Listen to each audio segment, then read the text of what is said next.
Hello दोस्तों, स्वागत है आपका हमारे यूट्यूब चैनल उत्तराखंड ज्ञान में जीवन में। इंपॉर्टेंट जीके टॉपिक सीरीज जो कि हमारे यूकेपीएससी की आगामी सभी परीक्षाओं के लिए इंपॉर्टेंट सीरीज़ है।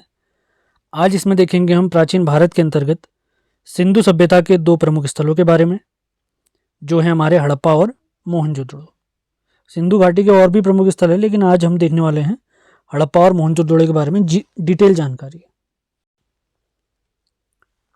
इससे पहले के जो हमारे वीडियो आए हैं उनके लिंक डिस्क्रिप्शन में दिए हुए हैं, वहाँ से उनको आप फॉलो कर सकते हैं। तो देखते हैं सबसे पहले हड़प्पा। तो हड़प्पा को थोड़ा समझने के लिए मैंने एक डायग्राम जैसा बनाया हुआ है। यहाँ पे आप देख सकते हैं, ये नदी है हमारी। ये कौन सी नदी है? यहाँ पर रावी नदी है इसके आसपास, और यहाँ से नाव के साक्ष्य इत्यादि प्राप्त हुए हमें, वो मैंने बनाया हुआ है यहाँ पे।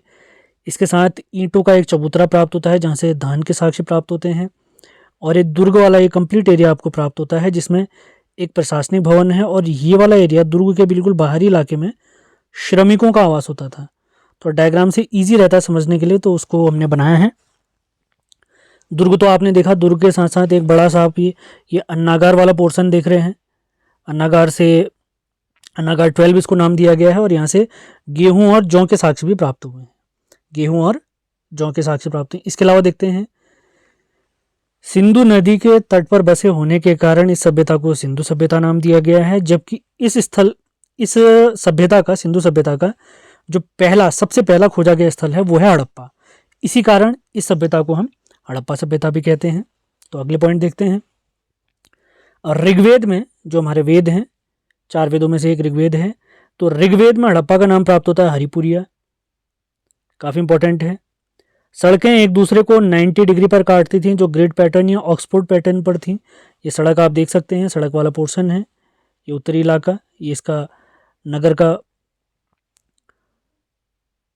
दूसरा वाला यानी पूर्वी इलाका है, या दक्षिण इलाका आप कह सकते हैं।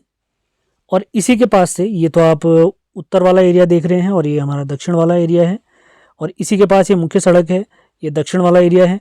इसी के पास ये इस टाइप में हमें क्या मिले हैं? कब्रिस्तान मिले हैं, जिसे कब्रिस्तान एच कहा गया, और इस आकार के भी कब्रिस्तान प्राप्त हुए जिन्हें R37 कब्रिस्तान कहा गया है। स्वास्तिक का चिन्ह भी यहीं से प्राप्त हुआ है, काफ़ी इंपॉर्टेंट है, ये आप ध्यान रखेंगे, हड़प्पा से प्राप्त हुआ है। इसके अलावा कौन कौन सी चीज़ें हमारे हड़प्पा से प्राप्त हुई हैं वो सारे पॉइंट हम देखते हैं। गेहूं और जौ के प्रथम साक्ष्य हड़प्पा से प्राप्त हुए, अभी डायग्राम हमने ऊपर देखा था। सर्वाधिक अभिलेख युक्त मोहरें हड़प्पा से प्राप्त हुई हैं, जबकि सर्वाधिक मोहरें मोहनजोदड़ो से प्राप्त हुई हैं। उत्तम किस्म के जौ के साक्ष्य आपने यहाँ रखना, बनावली से प्राप्त हुआ है। इसके अलावा अगर देखें हड़प्पा में क्या क्या चीज़ें हैं, मकानों के दरवाजे एक दूसरे के आमने सामने गलियों में खुलते थे, ऊपर मैंने डायग्राम आपको दिखाया था। लेकिन ये इंपॉर्टेंट फैक्ट है, ये हमें फंसा सकता है। लोथल एकमात्र ऐसा स्थल था जिसमें घरों के दरवाजे मुख्य सड़क पर खुलते थे।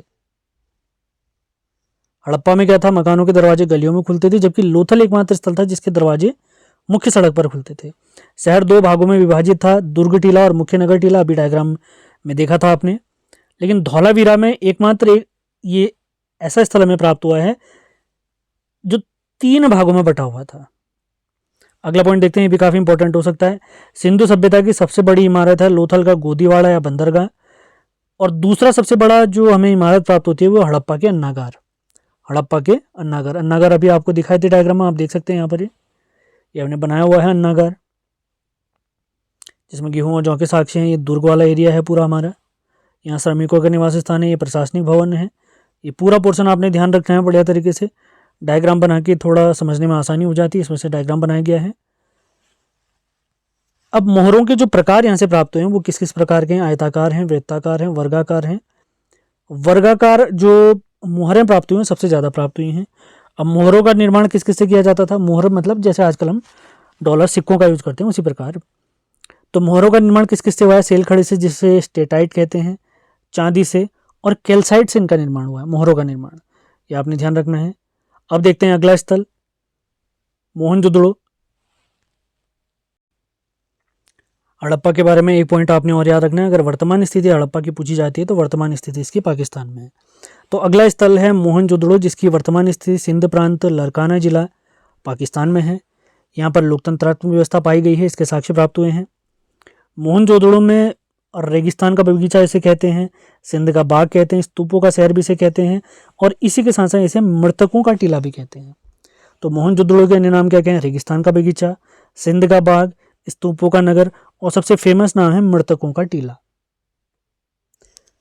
यहाँ की सबसे बड़ी इमारत जो है अन्नागार है, मोहनजोदड़ो में स्थित है, आपने याद रखना है। इस स्थल की खोज राखालदास बनर्जी ने 1922 में की। किस नदी के किनारे बसा हुआ है अगर पूछा जाए तो सिंधु के दाहिने तट पर बसा हुआ है। और यहाँ की सबसे बड़ी सार्वजनिक स्थल है स्नानागार। अब यहाँ से जो पशुपति मोहर प्राप्त हुई है उस पर मैंने बनाया हुआ है, जिसमें हाथी, भैंसा, इसमें ध्यान में लीन योगी व्यक्ति प्राप्त होते हैं जो कि शिवजी माने जाते हैं। इसके साथ इनके बगल में गैंडा और व्याघ्र के चिन्ह भी बने हुए हैं। ऊपर ये सिंधुकालीन लिपि है और यहाँ पर टॉप में मछली बनी हुई है, जबकि ये वाला एरिया टूटा हुआ भाग है, ये मैंने दिखा रखा है। और इस बचे हुए भाग में हिरण का चित्र प्राप्त होता है। तो मोहर इस प्रकार के आपने ध्यान रखना है। आदि योगी का चित्र प्राप्त होता है, जिनके अगल बगल हाथी, भैंसा, गैंडा और व्याघ्र को दिखाया गया है। टॉप में मछली, जबकि बॉटम में सबसे निचले भाग में हिरण का चित्र प्राप्त होता है। यहाँ से जो हमें मोहर प्राप्त हुई है उसमें, जिसे पशुपति मोहर भी कहते हैं, ये पशु दिखाई दे रहे हैं चारों तरफ। अगला पॉइंट है, जॉन मार्शल ने इस मोहर को, जो हमें मोहर प्राप्त हुई है, पशुपतिनाथ या आदितम शिव कहा है। यहाँ से कांसे की नृत्यरत नारी की प्रतिमा भी प्राप्त हुई है और यहीं से दाढ़ी मूछ युक्त मानव की प्रतिमा भी प्राप्त हुई है। इसके अलावा और क्या क्या चीज़ें यहाँ से प्राप्त हुई हैं ये देखते हैं। महाविद्यालय भवन के प्रमाण, हाथी का कपाल खंड, तांबा गलाने की भट्टी, कपास, सूती वस्त्रों से पता चलता है कि कपास की पैदावार भी यहाँ होती थी। अगला पॉइंट देखते हैं, काफ़ी इंपॉर्टेंट है। सर्वप्रथम कपास की खेती का श्रेय सिंधु सभ्यता के लोगों को जाता है और इसके साक्ष्य सर्वप्रथम कहाँ मिले हैं? मेहरगढ़ में मिले हैं। अगला, कपास की खेती के साक्ष्य नाल हरियाणा से प्राप्त होते हैं और मलेरिया रोग के साक्ष्य भी इसी स्थल से हमें प्राप्त हुए हैं। अगला एक काफ़ी इंपॉर्टेंट पॉइंट है, पिंगट नामक व्यक्ति ने सिंधु सभ्यता की जुड़वा राजधानी हड़प्पा व मोहनजोदड़ो को बताया है। सिंधु सभ्यता की जुड़वा राजधानी किसे कहा गया? हड़प्पा और मोहनजोदड़ो को। और दोनों स्थल वर्तमान में कहाँ स्थित हैं? पाकिस्तान में स्थित हैं। एक छोटा सा शहर और प्राप्त हुआ है हमारे सिंधु सभ्यता, चन्हूदड़ो, इसके बारे में भी देख लेते हैं। सिंधुकालीन प्रमुख स्थलों का दूसरा भाग भी जरूर आएगा। दूसरे भाग में बचे हुए स्थलों के संपूर्ण जानकारी आपको दी जाएगी। अभी 3 स्थल हम देख रहे हैं, हड़प्पा, मोहनजोदड़ो और चन्हूदड़ो। तो सिंध प्रांत में स्थित है, पाकिस्तान में। इसकी खोज 1930-31 में NG मजूमदार जी द्वारा की गई है। यह सिंधु नदी के तट पर बसा हुआ है। इसका उत्खनन सर्वप्रथम 1935 में अर्नेस्ट मैके ने किया है और यह एकमात्र शहर है जहां दुर्ग प्राप्त नहीं होता है। यह एक औद्योगिक या व्यापारिक नगर था। यहाँ मनके यानी मोती बनाने का कारखाना प्राप्त हुआ है। पीतल की इक्का गाड़ी यानी रथ के साक्ष्य भी यहाँ से प्राप्त होते हैं। इसी के साथ साथ लिपस्टिक, हाथी खिलौना, वक्राकार ईंट के साक्ष्य, ये सभी साक्ष्य हमें कहाँ से प्राप्त होते हैं? चन्हूदड़ो से प्राप्त होते हैं। इसके अलावा जो भी हमारे अन्य स्थल थे, जैसे धौलावीरा, लोथल, बचे हुए सारे स्थल जितने भी हमारे हैं सिंधु सभ्यता के, वो अगले वीडियो में आपको दिए जाएंगे।